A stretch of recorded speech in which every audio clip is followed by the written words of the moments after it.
Economists have been exploring people's behavior for hundreds of years. How we make decisions, how we act individually and in groups, how we exchange value. They've studied the institutions that facilitate our trade, like legal systems, corporations, marketplaces. But there is a new technological institution that will fundamentally change how we exchange value, and it's called the blockchain. Now, that's a pretty bold statement, but if you take nothing else away from this talk, I actually want you to remember that while blockchain technology is relatively new, it's also a continuation of a very human story. And the story is this: as humans, we find ways to lower uncertainty about one another so that we can exchange value. Now, one of the first people to really explore the idea of institutions as a tool in economics to lower our uncertainties about one another and be able to do trade was the Nobel economist Douglas North. He passed away at the end of 2015, but North pioneered what's called new institutional economics. And what he meant by institutions were really just formal rules, like a constitution, and informal constraints, like bribery.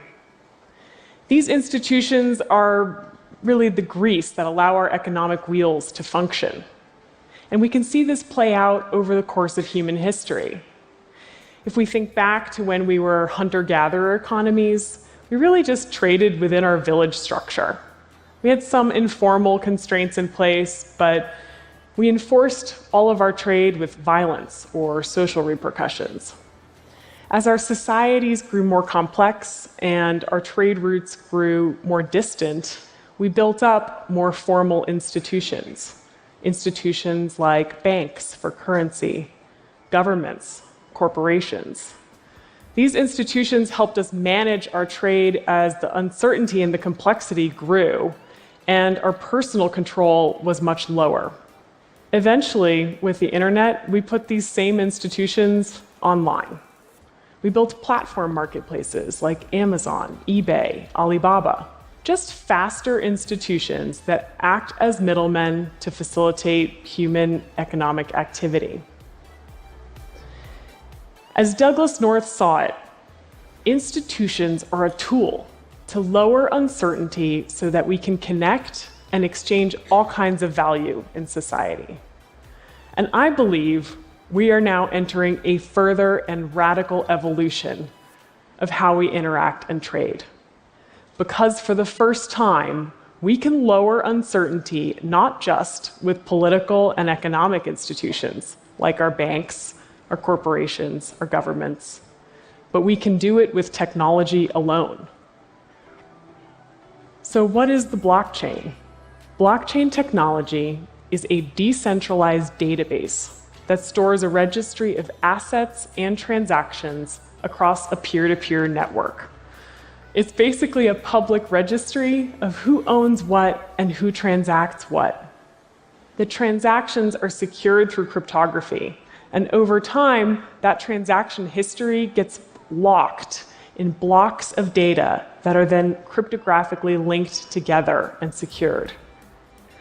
This creates an immutable, unforgeable record of all of the transactions across this network. This record is replicated on every computer that uses the network. It's not an app, it's not a company. I think it's closest in description to something like Wikipedia. We can see everything on Wikipedia. It's a composite view that's constantly changing and being updated. We can also track those changes over time on Wikipedia, and we can create our own wikis because at their core, they're just a data infrastructure. On Wikipedia, it's an open platform that stores words and images and the changes to that data over time. On the blockchain, you can think of it as an open infrastructure that stores many kinds of assets. It stores the history of custodianship, ownership, and location for assets like the digital currency Bitcoin, other digital assets like a title of ownership of IP. It could be a certificate, a contract, real-world objects, even personal identifiable information. There are, of course, other technical details to the blockchain, but at its core, that's how it works. It's this public registry that stores transactions in a network and is replicated so that it's very secure and hard to tamper with. Which brings me to my point of how blockchains lower uncertainty and how they therefore promise to transform our economic systems in radical ways. So uncertainty is kind of a big term in economics, but I want to go through 3 forms of it that we face in almost all of our everyday transactions, where blockchains can play a role. We face uncertainties like not knowing who we're dealing with, not having visibility into a transaction, and not having recourse if things go wrong. So let's take the first example, not knowing who we're dealing with. Say I want to buy a used smartphone on eBay. The first thing I'm going to do is look up who I'm buying from. Are they a power user? Do they have great reviews and ratings? Or do they have no profile at all? Reviews, ratings, check marks, these are the attestations about our identities that we cobble together today and use to lower uncertainty about who we're dealing with. But the problem is they're very fragmented. Think about how many profiles you have. Blockchains allow for us to create an open global platform on which to store any attestation about any individual from any source. This allows us to create a user-controlled, portable identity. More than a profile, it means you can selectively reveal the different attributes about you that help facilitate trade or interaction. For instance, that a government issued you an ID, or that you're over 21. By revealing the cryptographic proof that these details exist and are signed off on.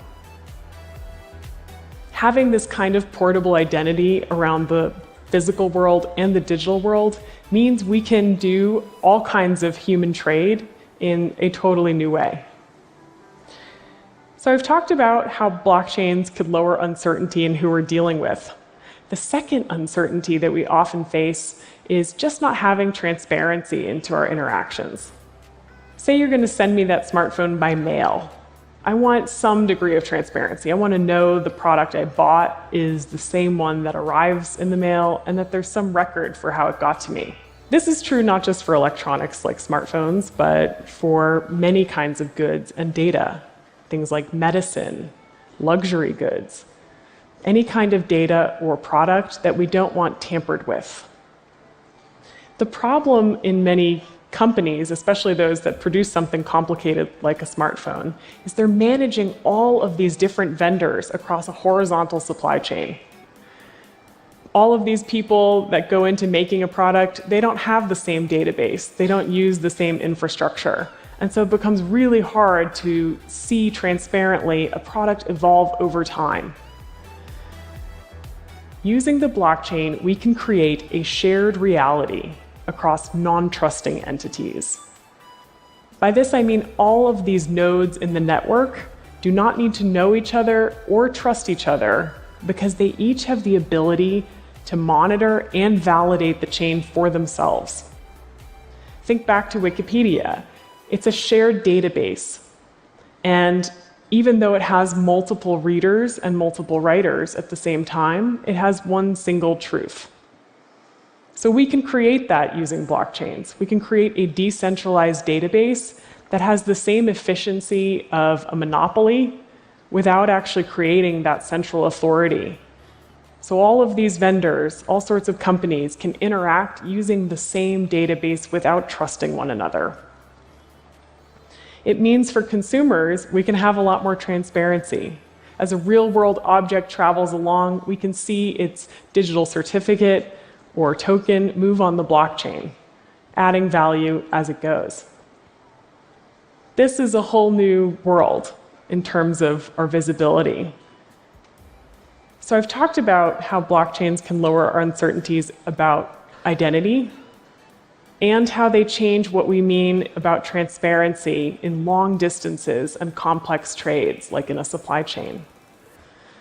The last uncertainty that we often face is one of the most open-ended, and it's reneging. What if you don't send me the smartphone? Can I get my money back? Blockchains allow us to write code, binding contracts between individuals, and then guarantee that those contracts will bear out without a third-party enforcer. So if we look at the smartphone example, you could think about escrow. You are financing that phone, but you don't need to release the funds until you can verify that all the conditions have been met. You got the phone. I think this is one of the most exciting ways that blockchains lower our uncertainties, because it means to some degree we can collapse institutions and their enforcement. It means a lot of human economic activity can get collateralized and automated, and push a lot of human intervention to the edges, the places where information moves from the real world to the blockchain. I think what would probably floor Douglas North about this use of technology is the fact that the very thing that makes it work, the very thing that keeps the blockchain secure and verified, is our mutual distrust. So rather than all of our uncertainties slowing us down and requiring institutions like banks, our governments, our corporations, we can actually harness all of that collective uncertainty and use it to collaborate and exchange more and faster and more open. Now, I don't want you to get the impression that the blockchain is the solution to everything. Even though the media has said that it's going to end world poverty, it's also going to solve the counterfeit drug problem and potentially save the rainforest.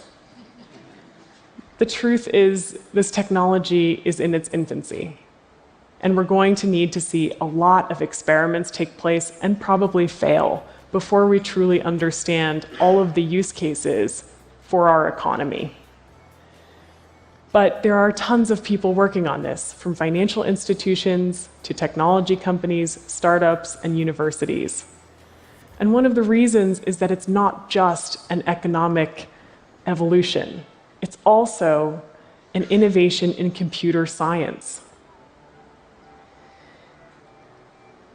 Blockchains give us the technological capability of creating a record of human exchange of currency, of all kinds of digital and physical assets, even of our own personal attributes in a totally new way.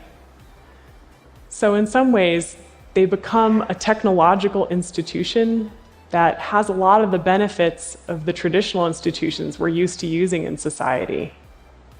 But it does this in a decentralized way. It does this by converting a lot of our uncertainties into certainties. So I think we need to start preparing ourselves, because we're about to face a world where distributed autonomous institutions have quite a significant role. Thank you.